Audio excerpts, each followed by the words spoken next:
মধ্যপ্রাচ্যের যুদ্ধকে ঘিরে দেশে জ্বালানি তেল সংকটের আশঙ্কা তৈরি হয়েছে। এরই মধ্যে মানিকগঞ্জের বিভিন্ন এলাকা থেকে উধাও হয়ে গেছে ডিজেল।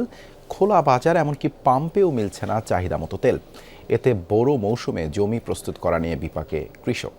অনেক জায়গায় মাঠে কাজ বন্ধ রেখে তেলের খোঁজে ঘুরছেন ট্রাক্টর চালক ও সেচ মালিকরা।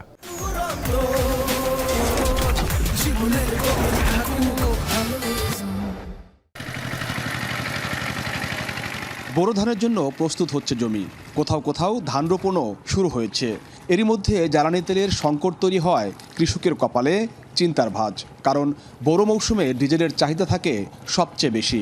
চাহিদা মতো তেল না মিললে ক্ষতিগ্রস্ত হতে পারে বোরো আবাদ। এখনই তেল পাওয়া যাচ্ছে না, আবার চৈত মাস আসলে তারও পাওয়া যাবে না, তখন আরও সংকট বেড়ে যাবে। তখন মাস কৃষকরা আবাদ করবে কি দিয়ে? আমার চাহিদা 20 লিটার, সেখানে আমি 5 লিটার পাইতেছি এবং কি তারপরেও লাইনে দাঁড়িয়ে পাম্পের থেকে তেল পাই না। যে কোনো পাম্পে গেলে তেল নেই। হ্যাঁ, এখন আমাদের কৃষিকাজ মনে করেন একবারে পুরোপুরি বন্ধর পর্যায়ে এসেছে। যদি তেল না পাই তাহলে আমার পকেট মার দেবো, আমার বিশাল একটা সর্বনাশ হবে। খালি সর্বনাশ না, কতটি আমরা বাতে মরে যাবো।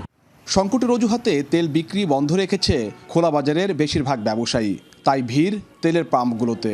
ঘন্টার পর ঘন্টা অপেক্ষার পরও সেখানে মিলছে না জ্বালানি তেল। ফলে বেশিরভাগ মানুষকে ফিরতে হচ্ছে খালি হাতে।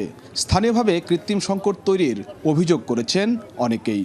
কেউ জমিন চাষ করতে পারতেছে না, তাহলে আমরা এখন তেল পাই না, কিন্তু তেল তো ঠিকই রাত্রে পাচার হয়ে যায়। তাহলে এই জিনিসটা প্রশাসনের নজরে রাখা উচিত যে তেলটা সিন্ডিকেট না হয়। তেলের সংকট দেখাইতেছে, এখন তেল তো পাইতেছি না, কোনো জায়গায় তেল পাইতেছি না। আর যার কাছে আছে আর মুখ দিয়ে 5 লিটার 10 লিটার করে তেল দিতেছে।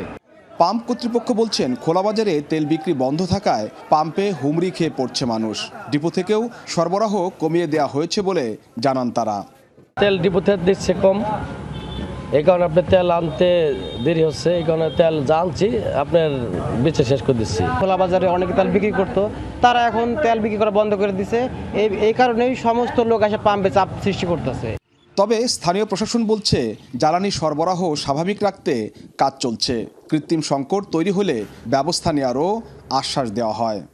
কয়েকটা জায়গায় ওরা একটু চেষ্টা করছিল যে একটু কম কম করে বিক্রি করে স্টক করে রাখতে, কারণ এখনো তো সরকারিভাবে দাম বাড়েনি, কিন্তু সংকট সত্যি সত্যি যখন হবে দাম আসলে বেড়ে যাবে। ওই সুযোগটা নেওয়ার জন্য এটা তো একটু চেষ্টা করবে, সেটা আমরা সতর্ক আছি। বোরো মৌসুমে জমি চাষের জন্য ডিজেলের উপরই নির্ভর করতে হয় কৃষকদের। কিন্তু হঠাৎ করেই তেলের সংকটে তারা পড়েছেন দুশ্চিন্তায়। কৃষকদের আশঙ্কা, দ্রুত পরিস্থিতি স্বাভাবিক না হলে ব্যাহত হতে পারে চলতি মৌসুমের বোরো আবাদ। BM Khorshed, Jamuna news, Manikganj.